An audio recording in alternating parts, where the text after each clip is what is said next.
We have the example of what was inside Sanguinius, the Gold Angel and the Black Angel, which war over Baal in the warp.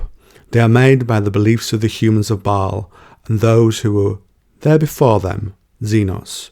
Mephiston, librarian of the Blood Angels, contains the Black Angel, the Sanguinior, the Gold. But what about the spirits that are in the other Primarchs?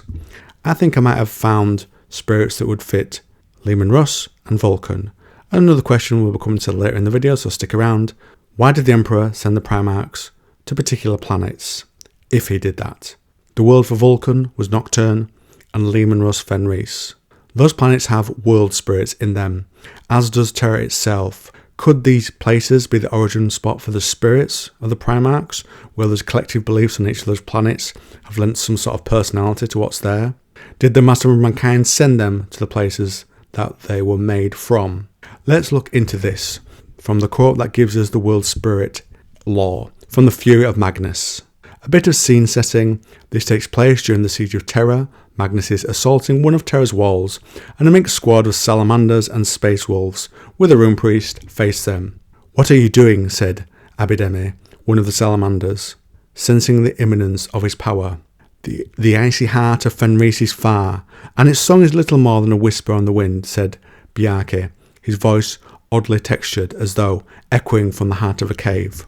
But the world spirit of Terra, it is old and it is deep. The power that moves within its bedrock and flows in the seams between its skin of stone is the strongest I have ever felt.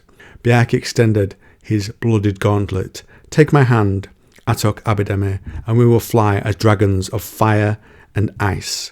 The Drak sword gripped his arm in the old way, and Bjarke brought his staff down hard.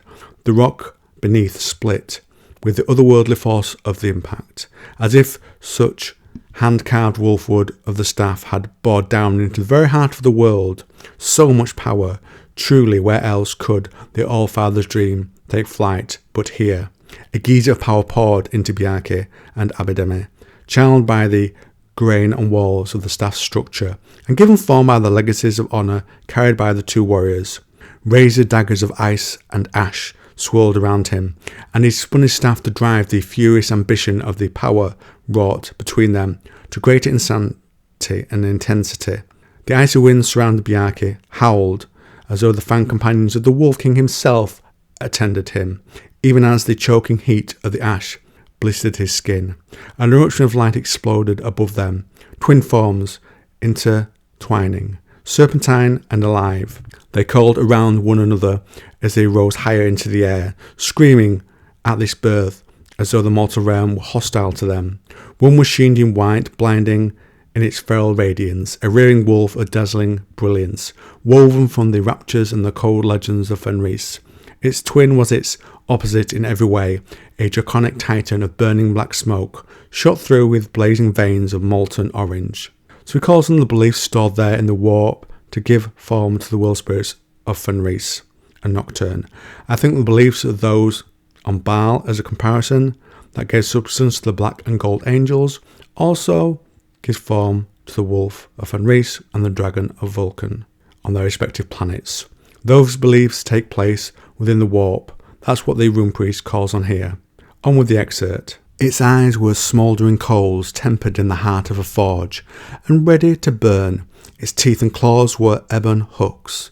Their howls and roars shook the earth itself as they reared beyond Abideme and Bjarke, twisting around one another until their opposing natures forced them apart. The twin avatars fell upon the blazing light of Magnus, on wings of ember and howls of vengeance.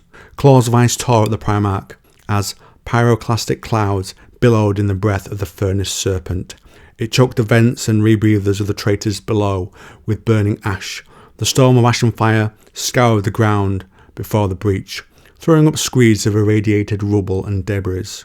Superheated steam vaporized unprotected flesh, and frozen limbs shattered at the slightest impact, fused with the energies of Terra's world spirit. No sorcery could breach that barrier or harm those behind it. "It's beautiful," whispered Abideme, his voice carrying to Bjarke despite the storm. "Do not look upon it," replied Bjarke, his voice cracking with the strain of conjuring such awesome energies. "Such powers do not suffer the sight of mortals. So they seem to have some form of their own will here, again shaped by the planets they are from. The forged dragon coiled around Magnus, and Bjarke could see flickering points of light borne up by its motion, the light of subtle bodies dimming like drifting cinders blown from a dying fire.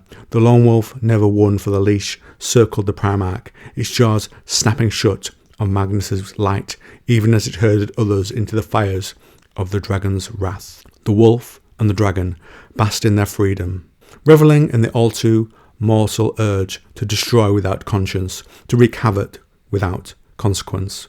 The light of Magnus dimmed, obscured by a blizzard of ice and seething clouds of volcanic smoke. A black rain, cold and caustic, fell in greasy sheets, and Bjarke tasted the hot metal and molten stone borne upwards from Terra's lightless depths. He felt the presence of Magnus diminish. Not in death, never that. No power conjured by mere mortals could achieve such a feat. Not in death, but in defeat. Bjarke felt the fury of the red Cyclops. The arrogant rage of a victory snatched away.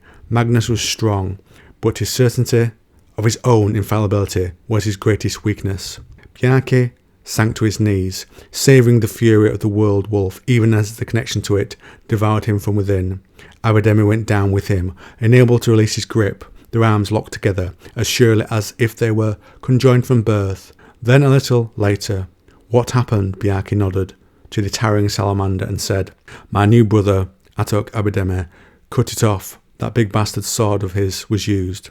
Promius, a remembrancer, glanced at the monstrous jagged, toothed chainsword at Abidemi's back, and didn't doubt for a second that it might have been the one to hew Bjarke's arm off. "Why?" "Because he would have killed us both if I had not," said the warrior. Bjarke had named Abidemi, his voice like blocks of igneous rock grinding together in the throat of a volcano. "He's not wrong," said Bjarke, as if the matter of his missing arm were of no consequence. "The power of the world wolf is like too much zero.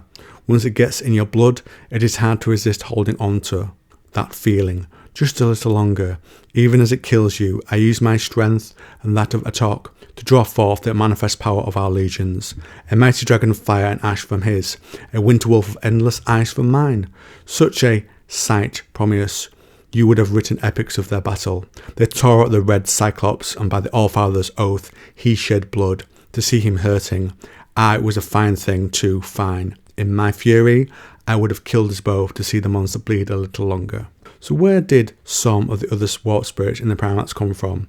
I propose that those beliefs in the warp that had gathered together on those planets created the warp spirits that the rune priest summoned. That is, the spirit of Fenris is what's in Leman Russ, and the forged dragon is what's in Vulkan. Their spirits giving them their larger-than-life energy, auras and personas, and influencing their character. And why send those people to the planets that birthed their warp energies? Or maybe they were drawn there once released into the tides of the warp by Erda or the powers of chaos. So they were shaped not only by the spirits inside them, but by the living strength of those on the planets as they interact with them. That also shaped them, and the beliefs of the people there. And what about the world spirit of terror that's mentioned? I'm still not sure about that one. And if you like this video on the Primarchs and how they're created, you might also like this one.